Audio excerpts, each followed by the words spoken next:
Well, Hickory Contract was founded in 1974, and it was originally known as Hickory Leather Company.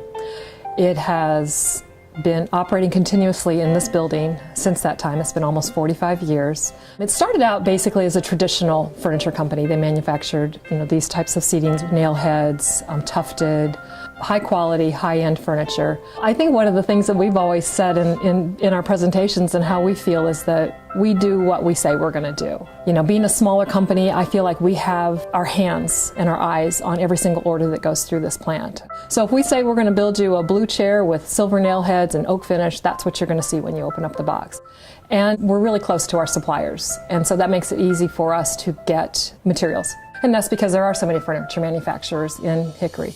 And the tradition of making furniture here is so great and so generational that we have access to the best people to build furniture by living in Hickory or the outskirts of Hickory, because these people have their fathers made furniture, their grandfathers made furniture, in some cases probably their great-grandfathers. So I think it helps us with our quality of employees that we get as well.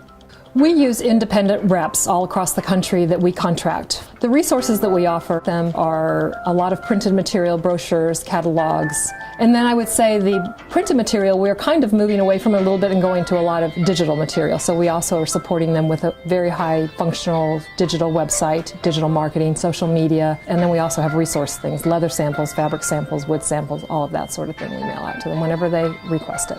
I am the Director of Development, and I also do our purchasing.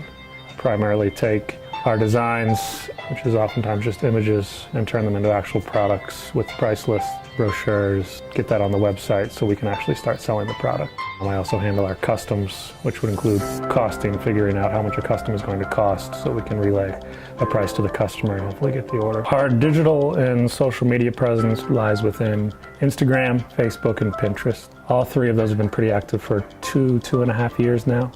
They are managed primarily by our Director of Art and Marketing / designer who works remotely out of Michigan. Pinterest seems to be the future of design, so we do a very good job of populating storyboards and design boards broken up by both product category, lounge, side chairs, sofas, etc., as well as vertical markets. We have boards for education, boards for the corporate office, boards for healthcare, boards for government. So if a designer or a dealer is working on a project in any one of those categories, they can go to our Pinterest page, click that storyboard, and get all of the images that we have, all of the products that we have that fit that. That product development has become a true core competency for this company. And then sort of the handshake to the product development is the communication. So through the renderings of the images, the new website and the new branding that these guys have done, we're now communicating to our marketplace. And again, it's sort of this multi-layers of distribution, which at times can be difficult to penetrate. And one of the ways that we're tangibly tracking this is we see that all of a sudden our orders that are coming in are from new customers. And they're like, oh, we saw you on Pinterest, or we saw you on Instagram, or we got this mailer from you guys. By mailer, I mean electronic mail. And we really all of a sudden have just kind of come into the jet age. And this is young leadership. These are guys who are 30 years old. And they just get it, and they live in that world, and it really has changed how we go to market almost overnight. We believe that in the categories that we participate in, really no one builds the product better than we do.